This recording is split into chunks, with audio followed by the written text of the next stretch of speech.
अस्सलाम वालेकुम dear students. आज के लेक्चर में हम new chapter number 5 atomic structure से स्टार्ट लेंगे। इस चैप्टर में हम जो है फंडामेंटल पार्टिकल्स ऑफ एटम पर बात करेंगे कि एटॉमिक स्ट्रक्चर क्या होता है। सबसे पहले हम सब एटॉमिक पार्टिकल्स को देखेंगे। एटम की अगर हम बात करें तो ये मैटर का वो पार्टिकल है जो बहुत ही स्मॉल होता है, जिसके बारे में डाल्टन्स जो एटॉमिक थ्योरी ये कहती थी कि एटम को फर्दर डिवाइड नहीं किया जाता।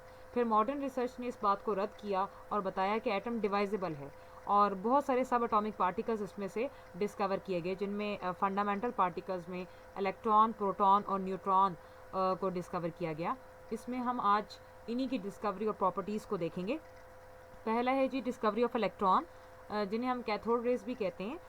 गैस डिस्चार्ज ट्यूब की बात अगर हम करें तो इसे सबसे पहले सर विलियम क्रोक्स ने एक एक्सपेरिमेंट किया था, जिसके थ्रू जो है इन्होंने फर्स्ट टाइम इलेक्ट्रॉन की डिस्कवरी बताई थी, जिसे पहले कैथोड रेज कहा जाता था। तो उसकी अगर आप वर्किंग पूरी देखें तो ये कैसे काम होता है, कैसे इसकी जो दरियाफ्त की गई। In the late 19th century में सर विलियम क्रूक्स थे, उन्होंने इलेक्ट्रिक करंट को डिफरेंट गैसेस में से पास करके स्टडी किया और उसके लिए उन्होंने यूज़ की गैस डिस्चार्ज ट्यूब। अब गैस डिस्चार्ज ट्यूब क्या है? बेसिकली ये एक ग्लास ट्यूब होती है जिसमें दो मेटल के इलेक्ट्रोड्स होते हैं और सील हुए होते हैं। इसमें आप किसी गैस को, किसी भी सब्सटेंस की को या गैस की सूरत में या एयर या वेपर्स को फिल कर सकते हैं किसी भी रिक्वायर्ड प्रेशर पर, क्योंकि यहाँ पर वैक्यूम पंप लगा होता है, उससे आप प्रेशर को लो या हाई कर सकते हैं, यानी मेंटेन कर सकते हैं। फिर इनके अंदर जो इलेक्ट्रोड्स लगे हुए हैं उन्हें आप हाई वोल्टेज सोर्स के साथ कनेक्ट करते हैं, जिससे करंट मिलेगा। अब जो वोल्टेज आपने देना है वो दो बातों पर डिपेंड करेगा कि आपकी ट्यूब की लेंथ कितनी है और प्रेशर उसके अंदर कितना है, जिसके मुताबिक आपने वेपर्स या गैस को फिल किया है। और एक स्लिट भी होती है जो शार्प बीम हमें देती है ताकि रेडिएशंस वाजे हम इफेक्ट शो करें। जैसे कि नियॉन साइंस में होता है, जो एक डिस्चार्ज ट्यूब के तौर पे ही काम करती है, जिसमें आप नियॉन गैस को 10 टॉर प्रेशर पर फिल करते हैं और ये सारा फिनोमेना आप टेलीविजन्स में या कंप्यूटर मॉनिटर स्क्रीन्स में देखते हैं, जो कि गैस डिस्चार्ज ट्यूब्स हैं, जिन्हें हम CRT यानी कैथोड रे ट्यूब्स कहते हैं। तो विलियम क्रूक ने क्या किया कि ये इसी तरह का डिस्चार्ज ट्यूब का उसने सेटअप लगाया। उसने क्या देखा कि जब नॉर्मल प्रेशर देते हैं तो गैसेस किसी किस्म की इलेक्ट्रिसिटी कंडक्ट नहीं करती थी, यानी हाई से हाई वोल्टेज 5000 का पहल दिया गया। तो देखा कि नॉर्मल प्रेशर पर अगर आपने गैस फिल की है और आप उसे हाई पोटेंशियल ऑफ 5000 वोल्ट्स दे रहे हैं तो करंट पास नहीं किया। फिर क्या उसने किया कि जो गैस के डिस्चार्ज ट्यूब के अंदर प्रेशर था उसको थोड़ा सा रिड्यूस किया वैक्यूम पंप के थ्रू, और अब प्रेशर कम करने पर जो वोल्टेज है वो 5000 से 10,000 वोल्ट सप्लाई किया। तो देखा कि गैस कुछ ना कुछ हरकत करना शुरू हो गई, यानी उसने इलेक्ट्रिसिटी को कंडक्ट करना शुरू किया और कुछ यूनिफॉर्म ग्लो हमें ट्यूब के अंदर देखने को मिला। तो वो जो एक ग्लो, एक शाइन जो मिली, वो प्रेशर कम करने पर जो है उसका इफेक्ट देखने को मिला गैस डिस्चार्ज ट्यूब में। तो उसने प्रेशर को फर्दर रिड्यूस करके 0.01 टॉर पर ले गया, जहाँ पर उसने देखा कि ग्लो मुकम्मल डिसअपियर हो गई, जो चमक देख रहा था वो ट्यूब के अंदर, और फ्लोरिसेंस का एक फिनोमेना अपेयर हुआ on the glass wall opposite to the cathode. यानी कैथोड से कुछ रेज निकली और उन्होंने opposite side of the cathode की वॉल पर जाकर एक इफेक्ट शो किया, जिसे हम फ्लोरिसेंस कहते हैं। ये बेसिकली क्यों होता है? क्योंकि आपके पास कुछ रेज कैथोड की तरफ से निकली और वॉल पर टकराई जो ऑपोजिट ऑफ कैथोड था। उसने कहा क्योंकि ये कैथोड रेज की तरफ से आ रही थी तो उसने उसका नाम रख दिया कैथोड रेज। अब इनमें ये जो कलर आपके पास, ये जो फ्लोरिसेंस का फिनोमेना है जो स्ट्राइकिंग से प्रोड्यूस हो रहा है रेज की, और ये आप घरों में भी जो एनर्जी सेवर्स का इफेक्ट देखते हैं कि जब हम बंद कर देते हैं उन्हें, फिर भी वो कुछ टाइम के बाद ब्लिंक करना नहीं छोड़ते और लाइट उनमें से ग्लो करती रहती है। वो बेसिकली फ्लोरिसेंस का फिनोमेना होता है कि इलेक्ट्रॉन्स एक्साइट थे और जब वो डी एक्साइट होते हैं तो वो लाइट इमिट करते रहते हैं, तो वो लाइट यहाँ पर अपेयर होती है, उसे हम फ्लोरिसेंस कहते हैं। तो इस फ्लोरिसेंस का जो कलर है वो ग्लास की कंपोजिशन पर डिपेंड करता है, और अगर आप डिफरेंट गैसेस और different nature of substance use करते हैं तो आपको डिफरेंट इफेक्ट्स मिलेंगे। तो उसने डिफरेंट मेटल्स को एज अ इलेक्ट्रोड यूज़ करके सेम रेस का ही कॉन्सेप्ट देखा कि जब भी वो डिफरेंट इलेक्ट्रोड्स को या डिफरेंट सब्सटेंसेस को यहाँ पर पोर करता था तो हर दफ़ा उसे नेचर ऑफ कैथोड रेस एक जैसी ही मिलती थी। तो यहाँ से उसने इसकी कैथोड रेस की डिस्कवरी की। अब उसकी प्रॉपर्टीज़ पर फिर काम हुआ कि कैथोड रेस की प्रॉपर्टीज़ कैसी होती हैं। तो सबसे पहली जो प्रॉपर्टी देखी गई कि ये कैथोड रेस ट्रैवल करती हैं स्ट्रेट लाइन में। 1869 में हिटॉफ एक शख्स था जिसने इस बात को प्रूव किया कि cathode rays travel in a straight line, यहाँ से इंपॉर्टेंट शॉर्ट क्वेश्चंस भी बन जाते हैं, एक्सरसाइज में मौजूद हैं, और आपसे वो पूछ सकते हैं कि why cathode rays travel in a straight line, तो आप इसमें फिर ये जो है एक्सपेरिमेंट बताएंगे। बेसिकली हिटॉफ ने क्या देखा कि कैथोड रेज आपके पास किसी भी ओपैक ऑब्जेक्ट में से जब उनको उनके रास्ते में रखा जाता है कैथोड रेज के रास्ते में, तो ये शेडो कास्ट करती हैं। तो इसका मतलब था कि ये रेस ट्रैवल करती हैं स्ट्रेट लाइन में perpendicular to the surface of cathode. आप देख सकते हैं राइट में एक डायग्राम है जिसमें कैथोड और एनोड का एक अरेंजमेंट है और वैक्यूम पंप लगा हुआ है। तो ये एक ओपैक ऑब्जेक्ट प्लस की सूरत में आपको नज़र आ रहा है कि ये आपकी कैथोड रेस के निकलने वाले सोर्स के सामने रख दिया गया। तो कैथोड रेस ने जहाँ से उन्हें रास्ता मिला वहाँ से तो ये ट्रैवल कर गई और आगे जाके उस ओपैक ऑब्जेक्ट का एक शेडो क्रिएट किया, जो इंडिकेट करता है कि ये रेस ट्रैवल करती हैं स्ट्रेट लाइन में। सो आपके पास यहाँ से आप इसमें ये एक्सप्लेन करेंगे और साथ ये लिटिल सी डायग्राम बनाएंगे। सेकंड कैथोड रेस की प्रॉपर्टी थी कि ये मोमेंटम पोजेस करती थी। अब मोमेंटम क्या चीज़ है, तमाम वो पार्टिकल्स जिनके पास मास और वेलोसिटी हो वो मोमेंटम रखते हैं।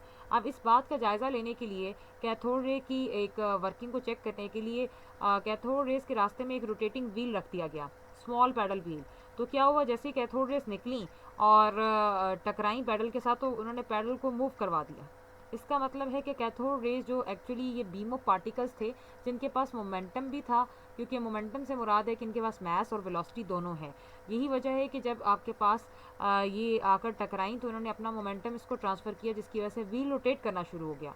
सो अगर आपसे पूछ लिया जाए कि proof that cathode rays possess momentum, so आप उसमें एक्सप्लेन करेंगे, साथ डायग्राम बनाएंगे। नेक्स्ट एक बड़ा ही इंपॉर्टेंट फैक्टर है कि कैथोड रेज की नेचर कैसी है।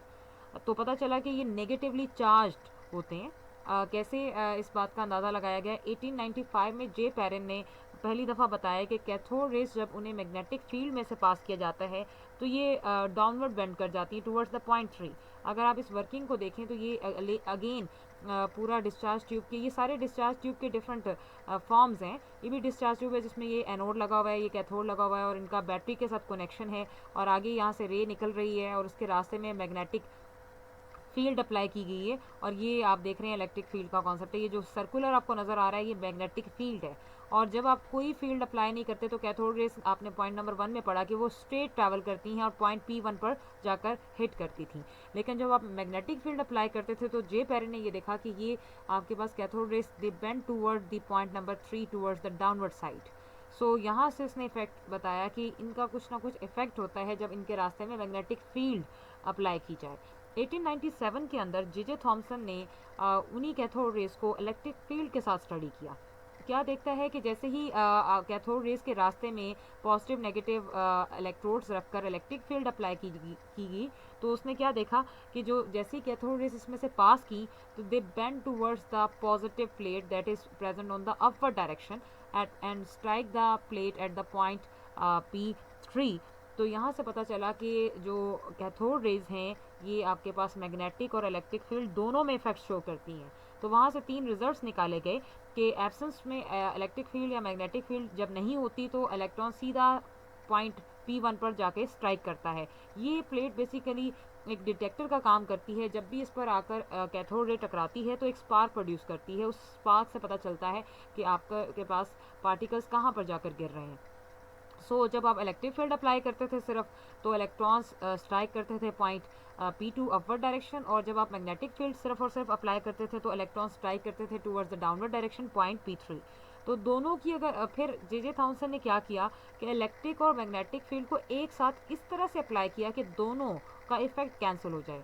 इलेक्ट्रिक फील्ड में आपके पास पार्टिकल्स ऊपर जा रहे हैं और मैग्नेटिक फील्ड में नीचे जा रहे हैं, तो दोनों की स्ट्रेंथ को इस तरह से एडजस्ट किया कि दोबारा इलेक्ट्रॉन आकर पॉइंट P1 पर स्ट्राइक किया। तो इस एक्सपेरिमेंट ने बताया कि cathode rays negatively charge particles हैं जिसकी वजह से वो ऊपर पॉजिटिव प्लेट की तरफ टकराए।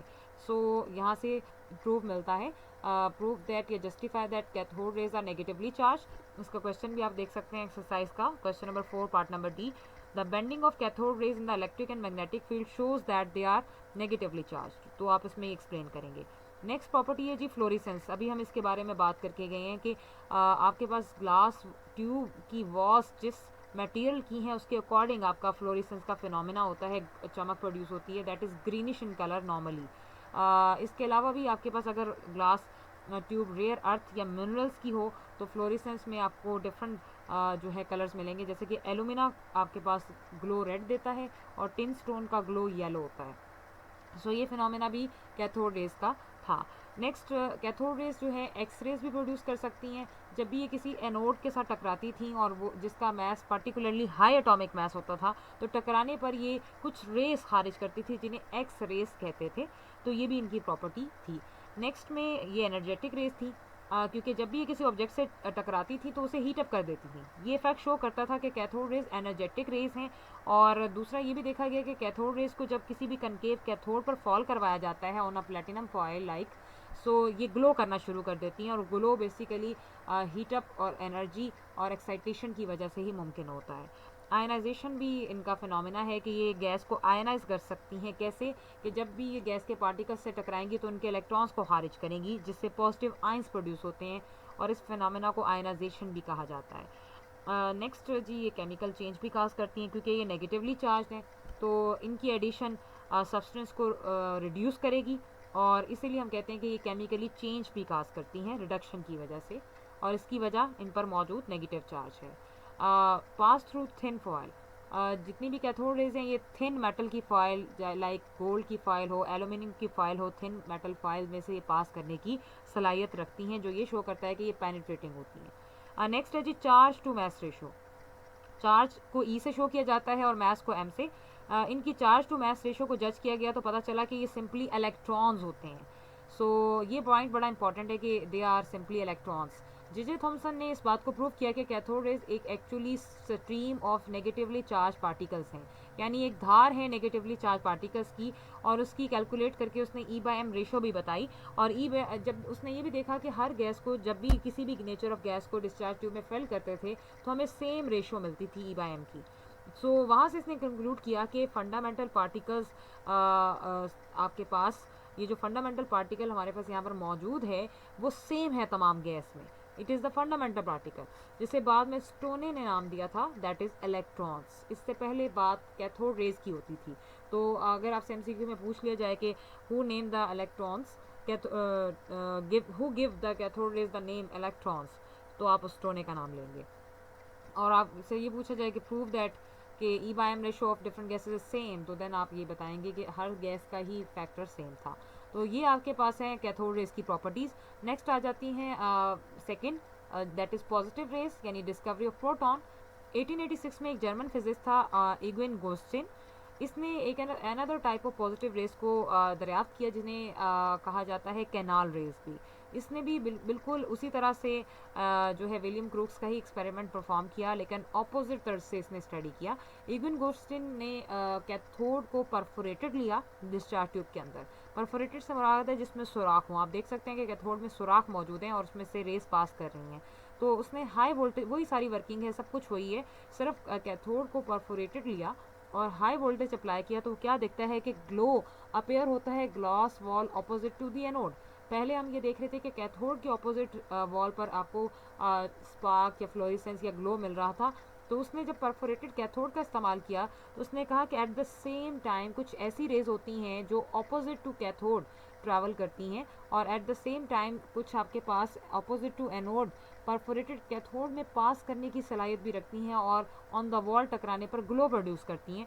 क्योंकि ये रेज होल्स यानी कैनाल्स में से कैथोड की गुजर रही हैं, तो इसीलिए इसका नाम रख दिया गया कैनाल रेज। और इन रेज को पॉजिटिवली चार्ज्ड भी कहा गया और इन्हें पॉजिटिव रेज का नाम दिया गया। सो ये आपके पास जो है डिस्कवरी है प्रोटॉन की। क्वेश्चन यहाँ से पूछ सकते हैं कि what are canal rays, how are they produce, तो आप इसमें ये बताएंगे। अब रीज़न क्या है कैनाल रेज के प्रोड्यूस होने की, इनका ओरिजिन क्या है, लेट्स सी। ये रेज आपके पास कैसे प्रोड्यूस होती हैं, जब हाई स्पीड के कैथोड रेज, जिन्हें हम इलेक्ट्रॉन्स कहते हैं, वो गैस के मॉलिक्यूल्स के साथ टकराते हैं। यानी कैथोड रेज के जब आपके पास रेज जो कि नेगेटिवली चार्ज हैं, एक्चुअली इलेक्ट्रॉन्स हैं, वो जब इसमें मौजूद गैस के पार्टिकल से टकराते हैं तो उनके इलेक्ट्रॉन्स को भी खारिज कर देते हैं। यानी एक मॉलिक्यूल जब आपके पास गैस का मॉलिक्यूल सिस्टम में मौजूद है और इलेक्ट्रॉन उस पर आकर टकराता है तो वो उसका भी इलेक्ट्रॉन निकाल देता है, जिसकी वजह से आपके पास वो जो मॉलिक्यूल है वो पॉजिटिव हो जाएगा और आपके पास वो भी ट्रैवल करना शुरू कर देगा। और वो ट्रैवल कहाँ पर करेगा, opposite to anode and through the holes of the cathode, perforated cathode, उसे हम पॉजिटिव रेस कहेंगे, और साथ एक इलेक्ट्रॉन जो टकराया और एक जो मॉलिक्यूल से बाहर आया वो मिलाकर आपके पास 2 इलेक्ट्रॉन्स बनते हैं। तो इस तरह कैथोड रेस इलेक्ट्रॉन्स रिमूव करती हैं गैस के मॉलिक्यूल्स को में से और उन्हें कन्वर्ट करती हैं पॉजिटिव आयंस के अंदर। सो यही आयंस जो हैं फ़ौरन से नेगेटिव प्लेट की तरफ मूव करना शुरू कर देते हैं। आपसे पूछा जाए how can all rays are produce, what is the reason for the production of positive rays, तो आप इसमें एक्सप्रेशन के साथ इक्वेशन भी मेंशन करेंगे। इसकी प्रॉपर्टीज़ भी कुछ हद तक कैथोड से मिलती हैं और कुछ डिफरेंसेस के साथ। इनकी भी ट्रैवल की बात की जाए तो ये स्ट्रेट लाइन में ही ट्रैवल करती हैं, लेकिन ऑपोजिट टू कैथोड रेज इनका डायरेक्शन है। इसी तरह आपके पास जस्ट लाइक कैथोड्स, ये भी आपके पास फ्लैशेस या फ्लोरिसेंस प्रोड्यूस करती हैं जब भी जिंक सल्फाइड की प्लेट के साथ टकराती हैं। जिंक सल्फाइड की प्लेट ये वही प्लेट है जो यहाँ पर भी लगी हुई थी और हमारे पास जब पार्टिकल्स टकराते थे तो वो ग्लो प्रोड्यूस करते थे। तो ये एक डिटेक्टर का काम करती है ये प्लेट। फर्दर इनकी नेचर को देखा गया तो ये भी इलेक्ट्रिक और मैग्नेटिक फील्ड दोनों में इस तरह से डिफ्लेक्ट होती हैं, अपना रास्ता चेंज करती हैं कि ये पॉजिटिवली चार्ज्ड हैं। फोर्थ प्रॉपर्टी है जी चार्ज टू मास रेशो। इनकी चार्ज टू मास रेशो देखी गई कि ये हमेशा इलेक्ट्रॉन से कम थी। चार्ज टू मास रेशो अगर हम देखें पॉजिटिव रेस की तो ये इलेक्ट्रॉन से हमेशा छोटी होती हैं। उसकी वजह यह है कि E/m ratio nature of gas पर डिपेंड करती है जो आप गैस डिस्चार्ज ट्यूब में यूज़ करते हैं। जितनी गैस हैवी होगी उतना E/m का फैक्टर, उसकी वैल्यू स्मॉलर होगी। यानी मैस डिनोमिनेटर में आ रहा है, अगर मैस कम होगा तो ये पूरी वैल्यू आपके पास, या मैस ज़्यादा होगा तो पूरी वैल्यू बढ़ जाएगी, अगर मैस कम होगा तो पूरी वैल्यू आपके पास ज़्यादा होगी। तो ये अपोजिट रिलेशन है। तो E/m रेशो जो सबसे मिनिमम, अगर हम जनरली देखें तो आपके पास E/m रेशो ओवरऑल देखें तो हमारे पास हाइड्रोजन वो आपके पास गैस है जिसका मैस सबसे कम है। सो मैस कम होने की वजह से E/m की रेशो जो है वो ग्रेटर हो जाएगी। तो सबसे ज़्यादा चार्ज टू मैस रेशो हमें हाइड्रोजन के लिए मिलती है। यानी इसका मतलब है कि जो पॉजिटिव पार्टिकल हमें हाइड्रोजन की गैस से मिलेगा उसकी सबसे कम मैस वैल्यू है, इसीलिए उसकी सबसे ज़्यादा E/m रेशो है, that is highest. So objective के पॉइंट ऑफ व्यू से भी आपने ये देखना है। कुछ कंक्लूजन्स यहाँ से निकाले गए कि हाइड्रोजन जो आपके पास पॉजिटिव पार्टिकल क्रिएट करता है वो सबसे लाइटेस्ट है, हल्का है, मैस में कम है। रदरफोर्ड ने इसे नाम दिया था पॉजिटिव पार्टिकल को पहली दफ़ा प्रोटॉन का, और इसे भी फंडामेंटल पार्टिकल ऑफ एटम माना जाता है। फ्रॉम E/m रेशो प्रोटॉन, तो अगर E/m रेशो देखें तो मैस ऑफ प्रोटॉन अगर हम कैलकुलेट करें तो वो 1.6726 इंटू 10⁻27 kg है या 1.0073 AMU है। तो किस मैस ऑफ प्रोटॉन और इलेक्ट्रॉन का आप कंपैरिजन करें तो प्रोटॉन का मैस 1836 टाइम्स ग्रेटर होता है इलेक्ट्रॉन से। यही वजह है कि इसकी प्रोटॉन का मैस ज़्यादा है लेकिन E/m रेशो वो कम होती है जो आपने देखी। इलेक्ट्रॉन का मैस आपके पास कम है लेकिन E/m ratio according to this point वो ज़्यादा है। सो प्रोटॉन इलेक्ट्रॉन्स हमेशा इनको एक साथ ही डिस्कवर किया गया था और इनकी प्रॉपर्टीज़ को लेटर जो है 1895 में कम्प्लीटली जो है अंडरस्टूड किया गया कि ये किस तरह की नेचर रखते हैं। फर्दर हमारे पास नेक्स्ट आ जाता है जी last fundamental particle, that is neutron discovery. Rutherford prediction के बाद 1920 तक रदरफोर्ड ने प्रेडिक्ट किया था कि एक न्यूट्रल पार्टिकल भी आपके एटम के न्यूक्लियस में मौजूद है जिसे न्यूट्रॉन कहते हैं, और इसका atomic mass it is because the atomic mass of atoms could not be explained on the basis of protons and electrons. उसका मानना था कि एटम का जो मास है वो जस्टिफाई नहीं होता कि सिर्फ और सिर्फ अगर हम उसमें प्रोटॉन और इलेक्ट्रॉन की एग्जिस्टेंस को मानें। तो उसने कहा कि एक और पार्टिकल भी है जिसका वजूद भी ज़रूरी है तो जाके मैथ्स जस्टिफाई होता है। तो जेम्स चैडविक था, एक साइंटिस्ट था जिसने एक एक्सपेरिमेंट किया और डिस्कवर किया न्यूट्रॉन को 1932 के अंदर। इस बात पर उसे नोबेल प्राइज़ भी मिला फिज़िक्स में 1935 में। चैडविक ने क्या किया था, उसने बेसिकली बेरिलियम के न्यूक्लियस को टारगेट किया। ये बेरिलियम का न्यूक्लियस है जिस पर उसने एक अल्फ़ा पार्टिकल्स के सोर्स को पोलोनियम के मेटल को लिया और पोलोनियम की मेटल से उसने अल्फ़ा पार्टिकल्स को इस पर बम्बार्ड करवाया और उससे फिर कुछ रेज निकली जो न्यूट्रल थी। तो आगे उसने एक डिटेक्टर लगा दिया जो बताता है चार्ज के बारे में, इसे कहते हैं चार्ज डिटेक्टर। तो जैसे ही उसने अल्फ़ा पार्टिकल्स को बम्बार्ड करवाया, अल्फ़ा पार्टिकल्स क्या होते हैं, they are doubly positively charged helium nuclei. ये पॉजिटिवली चार्ज पार्टिकल्स होते हैं। ये जब टकराए बेरिलियम के साथ तो उससे जो रेज निकली उसकी नेचर क्या थी, highly penetrating radiation. Charge detector ने बताया कि इन रेडिएशंस के बारे में कि ये न्यूट्रल है, इन पर कोई चार्ज नहीं है, तो वहाँ से इन रेडिएशंस को न्यूट्रॉन्स का नाम दिया गया। फर्दर आप न्यूक्लियर रिएक्शन अगर देखें न्यूट्रॉन का, तो पोलोनियम जो है उसका आपके पास नॉर्मली जो मास है 216 है और 84 एटॉमिक नंबर है। जब इसमें से रेडिएशन अल्फा पार्टिकल निकलता है तो वो उसका अगर आप मास देखें तो 4 विद 2 एटॉमिक नंबर हीलियम, जिसे अल्फा पार्टिकल हम कहते हैं। तो पीछे जो आपके पास एलिमेंट बनता है वो है लेड, जिसका मास है जी 212 और 82। ऊपर वाले दोनों मैसेज को ऐड करेंगे तो वो आपको पोलोनियम के मास के इक्वल मिलेंगे। इस तरह नीचे वाले दोनों को एटॉमिक नंबर को मास इक्वल करेंगे तो ये आपको नीचे वाले के इक्वल मिलेंगे। तो इस तरह आप इसको जस्टिफाई करके याद भी कर सकते हैं। न्यूट्रॉन की फॉर्मेशन कैसे हुई? आपने देखा कि अल्फा पार्टिकल्स टकराए। अल्फा पार्टिकल्स क्या है? Helium nuclei 4/4/2 helium. और किस पर टकराए हैं जी? ब्रिलियम पर टकराए हैं। 9 इसका अटोमिक नंबर है ब्रिलियम का, और 4 उसका 9 मास है और 4 उसका अटोमिक नंबर है। तो ये जब टकराते हैं इस पर तो आपके पास न्यूट्रॉन्स निकलते हैं, जिनका आपके पास मास तो 1 है लेकिन इन पर इनका अटोमिक नंबर 0 होता है। सो जो एलिमेंट पीछे निकलता है वो है कार्बन, 12 मास और 6 एटॉमिक नंबर के साथ। तो ये फिनोमेना देखा, ये आपके पास रेडिएशन थी जो आप यहाँ पर देख रहे हैं। एक्चुअली अल्फा पार्टिकल जब ब्रिलियम के न्यूक्लियाई के साथ टकराता है तो ये कुछ इस तरह से अरेंज होता है कि आपके पास कार्बन और एक्स्ट्रा न्यूट्रॉन्स इमिट होते हैं। जिस तरह इलेक्ट्रॉन और प्रोटॉन में हमने देखा, न्यूट्रॉन को भी फंडामेंटल पार्टिकल ऑफ एटम माना गया। इसकी प्रॉपर्टीज देखें तो ये आयनाइज नहीं कर सकती गैस को, क्योंकि ये न्यूट्रल पार्टिकल्स हैं। Further free neutron decay, it's very important कि फ्री न्यूट्रॉन आपके पास जब टूटता है तो वो बनाता है प्रोटॉन 1 और इलेक्ट्रॉन खारिज करता है 0 - 1, और न्यूट्रिनो एक आपके पास पार्टिकल है, इसे रिलीज करता है। यानी एक फ्री न्यूट्रॉन जब टूटता है तो प्रोटॉन, न्यूट्रॉन और न्यूट्रिनो की इमिशन होती है। तो यहाँ से आपके पास क्वेश्चन आ सकता है, what are the products of free neutron, decay of free neutron. So आप उसमें मेंशन करेंगे। हाईली पेनिट्रेटिंग पावर, पेनिट्रेटिंग होता है धंस जाना, तो न्यूट्रॉन्स की पेनिट्रेटिंग पावर भी बहुत ज़्यादा थी। ये किसी भी आपके पास पैराफिन, वाटर, पेपर या सेलुलोज के मटेरियल्स में हाई स्पीड प्रोटॉन्स को नॉकआउट यानी निकाल सकते थे। तो ये पेनिट्रेटिंग पावर होती है जो न्यूट्रॉन्स के पास बहुत ज़्यादा थी। अब न्यूट्रॉन्स की दो कैटेगरी है, एक होते हैं फास्ट न्यूट्रॉन्स, एक होते हैं स्लो न्यूट्रॉन्स। जो न्यूट्रॉन्स आपके पास 1.2 मेगा इलेक्ट्रॉन वोल्ट एनर्जी के साथ ट्रैवल करते हैं, यानी मैसिव एनर्जी के साथ ट्रैवल करते हैं, उन्हें हम फास्ट कहते हैं।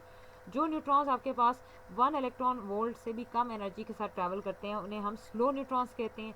जितने भी स्लो न्यूट्रॉन्स होते हैं वो ज़्यादा इफेक्टिव होते हैं फास्ट की रिस्पेक्ट से फॉर न्यूक्लियर फियन प्रोसेसेस। सो इसके इफेक्ट्स को आप देख सकते हैं पॉइंट नंबर 5 में, जहाँ पर न्यूट्रॉन्स बहुत सारे न्यूक्लियर रिएक्शंस परफॉर्म कर सकते हैं। Like they can carry out the nuclear reaction when used as a projectile के तौर पर जब इन्हें यूज़ किया जाता है तो ये बहुत सारे न्यूक्लियर रिएक्शंस भी परफॉर्म करते हैं। लाइक एक न्यूट्रॉन जब किसी भी न्यूक्लियस के साथ ऑफ नाइट्रोजन के साथ टकराता है तो टकराने के बाद बोरॉन और हीलियम प्रोड्यूस होते हैं। आप इनके मैसेज को देखें, ऊपर वाले ये 15 बन रहा है 14 और 1, और ये 11 और 4 ये भी 15 बनता है। तो इस तरह से आपके पास ये जब टकराएगा तो ये न्यूक्लियस ऑफ नाइट्रोजन इस तरह से अरेंज होगा कि बोरॉन क्रिएट होगा और साथ हीलियम यानी अल्फा पार्टिकल्स निकलेंगे। यानी आपके पास ये पहला बिहेवियर आप देखेंगे जो फास्ट न्यूट्रॉन्स बेसिकली करते हैं, यानी fast neutrons as a projectile उन्हें यूज़ किया जाता है जो आपने पीछे देखा, और ये अल्फा पार्टिकल्स इमिट करते हैं। जबकि स्लो जो न्यूट्रॉन्स होते हैं वो बेसिकली बीटा और गैमा रेडिएशंस प्रोड्यूस करते हैं। लाइक आप देख सकते हैं कि जब कोई स्लो मूविंग न्यूट्रॉन को कॉपर मेटल के साथ टकराया जाता है तो वो रेडियो एक्टिव बना देता है उसे।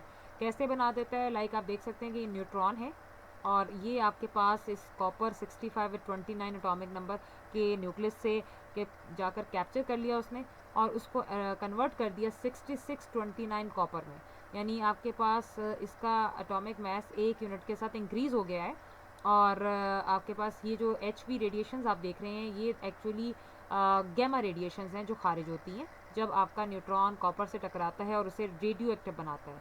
बाद में ये जो रेडियो एक्टिव कॉपर है ये अपनी रेडिएशन को इमिट करेगा, किस सूरत में निकाल रहा है 0 - 1 इलेक्ट्रॉन। ये बेसिकली बीटा पार्टिकल है जो वो इमिट करेगा और इस दौरान आपके पास ये जो कॉपर का जो न्यूक्लियस अरेंज होगा तो ये जिंक बनाएगा जिसका मास 66 है और एटॉमिक नंबर 1 यूनिट के साथ इंक्रीज हो रहा है, दैट इज़ 30। सो 30 - 1 29 ही दोनों साइड्स पर इक्वल ही आपको एटॉमिक नंबर मिल रहा है। सो ये आपके पास यहाँ पर बीटा मिशन भी होती है और गैमा मिशन भी होती है जो स्लो न्यूट्रॉन्स की वजह से मुमकिन है। बायोलॉजिकल एक्टिविटी देखा जाए तो ये स्लो न्यूट्रॉन्स ये बेसिकली इनका इफेक्ट बहुत ज़्यादा है कि ये ट्रीटमेंट ऑफ कैंसर में इनका पेनिट्रेटिंग इफेक्ट है, तो इनकी बायोलॉजिकल एक्टिविटी में इंपॉर्टेंस बहुत ज़्यादा है कैंसर के ट्रीटमेंट में। तो ये वो पार्टिकल्स हैं तीनों जिनका चार्ज आप देख सकते हैं, प्रोटॉन का प्लस 1.602 इंटू 10⁻⁻19 और इलेक्ट्रॉन का माइनस 1.602 इंटू 10⁻⁻19। न्यूट्रॉन पे कोई चार्ज नहीं है, रिलेटिव चार्ज वही आप देखेंगे। ये इनके मैसेज हैं केजी में और साथ एएमयू में। तो these are all the fundamental particles. Plus आपके पास ये जो जे थॉमसन का एक्सपेरिमेंट था, ये अगेन वही एक्सपेरिमेंट है जिसके थ्रू जो आपने देखा था कि जे थॉमसन ने एक्सपेरिमेंट किया था 1897 में, और उसने पहले दोनों फील्ड्स के बगैर काम किया तो सीधा जाके इलेक्ट्रॉन्स टकराए, और जब इलेक्ट्रिक फील्ड ली तो इलेक्ट्रॉन P2 यानी अपवर्ड मूव कर गए पॉजिटिव प्लेट की तरफ, और जब मैग्नेटिक फील्ड अप्लाई की तो इलेक्ट्रॉन्स डाउनवर्ड बेंड कर गए। और जब दोनों को इस तरह से कंपेयर किया कि आपका पार्टिकल अगेन जाकर P1 पर टकराए, तो उसने उस वक्त जो वैल्यू कैलकुलेट की comparison of electric and magnetic field से, that is the E/m value, that is equivalent to 1.7588 into 10⁻11 coulombs per kg। इसका मतलब है कि एक kg electron 1.75 into 10⁻88 into 10⁻11 coulombs जो है चार्ज कैरी करता है। ये वैल्यू आपने एमसीक्यू के लिए याद रखनी है। अब एक्सरसाइज के कुछ क्वेश्चंस हैं जो आप देखेंगे। क्वेश्चन नंबर 4, इसका part number A, why it is necessary to decrease the pressure in the discharge tube to get the cathode rays. क्योंकि जब प्रेशर हाई होगा तो लार्ज अमाउंट ऑफ गैस होगी और वो आपके पास इलेक्ट्रॉन्स की मूवमेंट में रुकावट क्रिएट करेगी और कंडक्शन पॉसिबल नहीं है, मुश्किल है। जैसे ही प्रेशर लो करेंगे गैस कम होगी तो इलेक्ट्रॉन्स को रास्ता मिलेगा कि और वो इलेक्ट्रिसिटी कंडक्ट आसानी से कर सकेंगे। सो इसीलिए प्रेशर को कम रखा जाता है। Which ever is gas is use in the discharge tube the nature of cathode raise remains the same. क्योंकि कैथोड रेज एक्चुअली इलेक्ट्रॉन्स हैं और तमाम एटम्स में एक ही नेचर के इलेक्ट्रॉन्स होते हैं और इसीलिए इन्हें हम फंडामेंटल भी कहते हैं। और आप इसीलिए जो कैथोड रेज जब भी हम हासिल करेंगे वो सेम नेचर की होगी, चाहे वो किसी भी गैस से हासिल हो। जे थॉमसन ने इसे प्रूव भी किया कि उसने डिफरेंट गैसेस को लेकर जब उनकी E/m रेशो देखी तो हर दफ़ा सेम रिजल्ट मिलता था, क्योंकि different gases have same nature of the electrons. Why the E/m value of cathode rays is just equal to that of electron, क्योंकि कैथोड रेज जे थॉमसन ने जब एक्सपेरिमेंटली प्रूव कर दिया कि इसकी आपके पास E/m वैल्यू होती है 1.7588 इंटू 10⁻11 कूलम पर kg, जो एक्चुअली इलेक्ट्रॉन है। तो कैथोड रेज हैं ही इलेक्ट्रॉन्स, तो इसीलिए उनकी E/m वैल्यू भी सेम ही आएगी। नेक्स्ट है the bending of cathode rays in the electric and magnetic field shows that they are negatively charge. इसको हमने डिटेल में देखा कि cathode rays negatively charge particles होते हैं, वो पॉइंट आप इसमें डिस्कस करेंगे।